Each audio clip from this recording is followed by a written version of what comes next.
Greetings and welcome to the Maverick Party Riding Association for Moose Jaw Lake Center, Lanigan. My name is Craig Townsend and I'm the president of the Riding Association. Today I want to go over one of the reasons the West is skeptical about policies coming out of Ottawa. So let's talk about national policies. Those are policies that are applied to the nation as a whole, right? From the Liberal Party's website, we can see here that Mr. Trudeau has a bold plan to fight climate change. He says Mr. Harper's Conservatives stubbornly refuse to consider strong, credible environmental policies, and a little further down he says the Conservatives have failed to take any meaningful action. And central to his plan would be the creation of national emissions reduction targets. So he feels his plan is strong and credible, his actions are meaningful, and this is a national plan, so the whole country's involved. Now we can see here that Mr. Trudeau considers the carbon tax a price on pollution, that the people of Saskatchewan are skeptical of his motives, and that the Premier should not be resisting this national plan. Okay, let's look at some of the individual projects on this national plan. First, we have Irving Oil quietly scrapped its plan to be held accountable for emissions. The family-owned company had publicized a 17% carbon cut target after the Copenhagen Accord of 2009. They could not or would not meet these new NEB rules, so they scrapped it to no response from Ottawa. Here's Port Daniel Gascon's cement plant in Quebec, where the provincial government sidestepped its own environmental regulations to approve the project, and the federal government did not intrude into provincial responsibility. Here is a proposed cement plant in eastern Ontario, which will produce about 1 megaton of greenhouse gas emissions, and is not required to undergo a new NEB assessment, according to the Liberal government. In Parliament, the federal Liberals proposed loosening emission standards for power plants that burn fuel, like this coal plant in New Brunswick. They would be paying $1 per ton, while people and businesses in Saskatchewan pay $30 per ton or $40 per ton for large emitters. Here are two more projects in Quebec, a proposed air fuel terminal in Montreal East and a liquid natural gas port facility in the Saguenay region. Both were exempt from upstream and downstream NEB emissions tests, and when the reporter asked why, Minister McKenna's press secretary said that those rules only apply to projects initiated after the interim rules set forth in January 2016 were unveiled. The NLNG project was proposed to the NEB in 2014, while Energy East was proposed a year earlier. Now why don't we look at projects out west, like Energy East?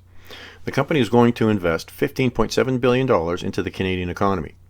However, the National Energy Board told TransCanada that they were now subject to indirect greenhouse gas emissions review, something the Quebec LNG port facility was not. Frontier Tech's oil sands mine lost the Canadian economy another $20 billion of outside investment and is an interesting case. It's solely inside the province of Alberta. It doesn't cross any borders, similar to the Port Daniel Gascon's cement plant in Quebec. However, Frontier was waiting on cabinet approval when they decided to pull their application. Why does a western project need cabinet approval while an eastern project only needs provincial approval? Now, from the Canadian Constitution, Section 92A, we see that laws regarding non-renewable resources are exclusively the responsibility of the province. This section of the Constitution is respected for eastern provinces. In creating climate change laws that supersede the Constitution, the federal Liberals have not created a loophole. They've created and implemented laws that are unconstitutional. Then there's Northern Gateway, which had approval in 2014. The federal government gave the go-ahead to the project after a National Energy Board joint review panel gave its approval subject to 209 conditions. This approval was then overturned by a federal court, and Mr. Trudeau then cancelled Northern Gateway while allowing Enbridge to replace their Line 3, which has not reached tidewater. With regards to Kinder Morgan's Trans Mountain expansion approval, the federal government's position is, and I quote, "We approved the Trans Mountain expansion project because it is in the Canadian public interest. Canadians understand that the environment and the economy go hand in hand. This is what our decision was about." Now, Kinder Morgan applied to the NEB to expand the TMX on December 6, 2013, which is also before the interim rules set forth in January 2016 were unveiled. Their timeline for construction was to begin in 2017 and have oil flowing through the expansion by December 2019, at an investment into the Canadian economy of $7.4 billion. In January 2016, the federal Liberal government says pipeline projects such as the TMX will now be assessed in part on the greenhouse gas emissions produced in the extraction and processing of the oil they carry. That's the upstream and downstream portion of the new NEB rules, which were not applied to the LNG gas port facility in Saguenay, Quebec. Proponents will also be required to improve consultations with First Nations. Then in May 2017, the NEB recommended approval of the TMX subject to 157 conditions. 6 months later, Kinder Morgan had met those requirements and the pipeline was approved. However, by 2018, the delays were starting to bog the project down, and in March of that year, the Green leader and an NDP MP were arrested protesting TMX. Then by April, Kinder Morgan had had enough of Canadian politics and suspended non-essential spending on the project, and the next month the Liberal government bought the pipeline for $4.5 billion taxpayer dollars.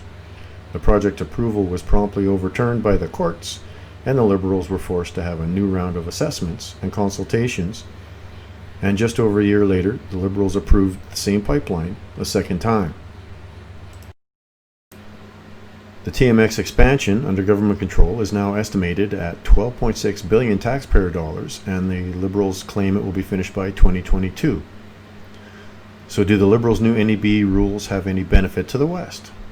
Well, of course.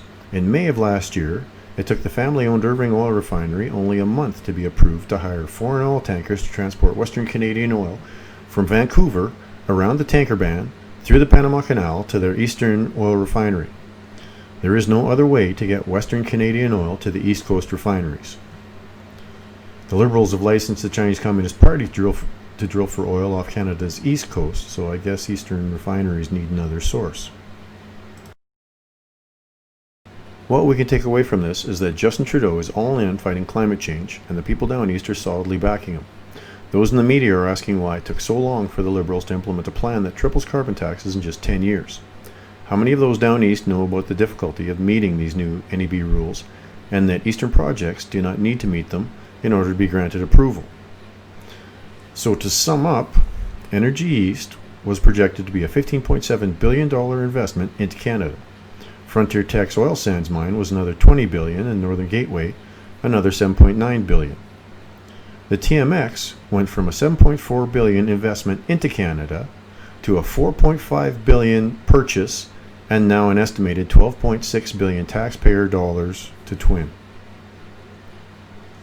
To date, I have found no examples of Western projects not meeting federal standards and being approved, and no examples of Eastern projects meeting standards and not being approved. It's also noteworthy that during the approval process of Eastern projects, the media headlines focus on the jobs saved or created by the project, while during the approval process of a Western project, we receive sermons on the megatons of CO2 that will be saved by cancellation of the project. So while the East is being sold jobs and prosperity, the West is being sold hot air. In this climate change fight, we're in it all together, but who is making the sacrifice?